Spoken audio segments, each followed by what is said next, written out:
Hi hello welcome to our channel.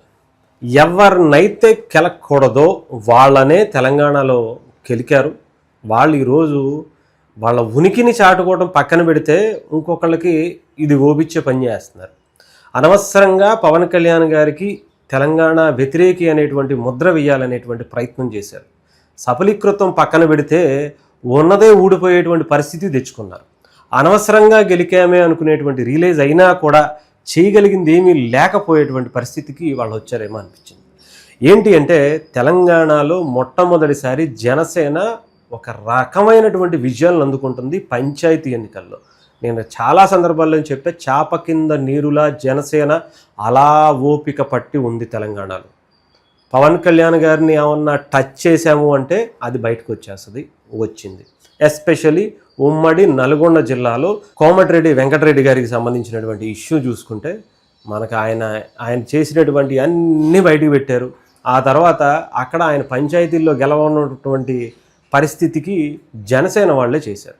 ఆఖరికి ఆయన ఎవరో జడ్చర్ల ఎమ్మెల్యే అట, ఆయన పేరు ఏదో ఉంది, అనిరుద్ధ్ రెడ్డి ఏదో. ఆయన సొంత నియోజకవర్గంలో సొంత ఊరిలో గెలవకుండా చేశారు బీజేపీ వాళ్ళతో కలిసి. అంటే మీరు ఆలోచించండి ఎంత సీరియస్గా తీసుకుంటారో జనసేనకి సంబంధించినటువంటి వాళ్ళ జన సైనికులు, వీర మహిళలు పవన్ కళ్యాణ్ గారిని ఎంత ఓన్ చేసుకుంటారనేది ఇక్కడ చూస్తే అర్థమవుతుంది.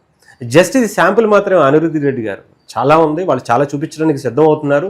రేపు ఎన్నికల్లో మీకు తెలుస్తుంది. అనవసరంగా నేను పవన్ కళ్యాణ్ గారిని తప్పు అనకూడనటువంటి మాట అనేసానే అని మీరు రియలైజ్ అయ్యి ఓపెన్గా మీరు స్టేట్మెంట్ ఇచ్చే రోజు చాలా దగ్గరలోనే ఉంది. నేను ఏదో అన్నాలే ఆ రోజు ఆయన అన్నటువంటి దాన్ని నేను ఏదో అర్థం చేసుకున్నానులే, దాన్ని సీరియస్గా తీసుకోకండి అని చెప్పి మీరు బయటకు వచ్చి ప్రెస్ మీట్ పెట్టే రోజు చాలా దగ్గరలో ఉంది. దానికి ఇప్పుడే అంకురార్పణ చేశారు జన సైనికులు, వీర మహిళలు బీజేపీ వాళ్ళతో కలిసి.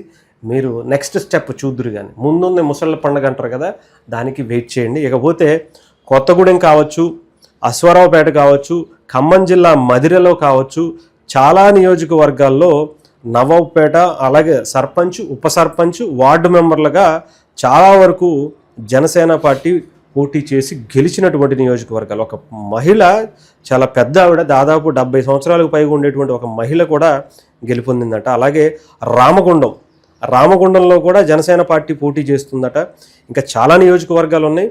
అవన్నీ కూడా వరుస పెట్టి జనసేన చాలా నీట్గా, అది ఇంత అంత అని మెజారిటీ పక్కన పెడితే, ఎందుకంటే పంచాయతీ ఎన్నికల్లో అంత భారీ మెజారిటీలు రావు ఎవరికైనా కానీ. సో అయినా కూడా పందెంలో నిలబడటమే కాదు, చాలా జాగ్రత్తగా గెలిపించుకునేటువంటి పరిస్థితికి వచ్చిందట. నిన్న మొన్న జరిగినటువంటి ఈ ఓట్లకి సంబంధించి జనసేన తెలంగాణలో రూరల్లో పంచాయతీలలో కూడా అడుగు పెట్టింది. ఇక నుంచి తన ప్రస్థానం అనేది ఒక రేంజ్లో కనిపించబోతుంది అనడానికి ఈ ఎన్నికలే ఒక శుభసూచకంగానే చూడాలి. ఇకపోతే జనసేన పార్టీ తెలంగాణ రేపటి ఎలక్షన్స్లో చాలా బలంగా సిద్ధమవుతున్నట్టుగానే అనుకోవాలి. రాబోయేటువంటి మున్సిపల్ ఎలక్షన్స్ కావచ్చు, అలాగే జిహెచ్ఎంసీ ఎలక్షన్స్లో చాలా బలమైనటువంటి బల నిరూపణకు, ముఖ్యంగా తన అక్కడ అడుగు పెట్టేటువంటి పరిస్థితికి కార్పొరేటర్లుగా చాలా బలమైనటువంటి స్థానాలు తీసుకోవడానికి ప్రయత్నిస్తున్నట్టుగానే తెలుస్తోంది.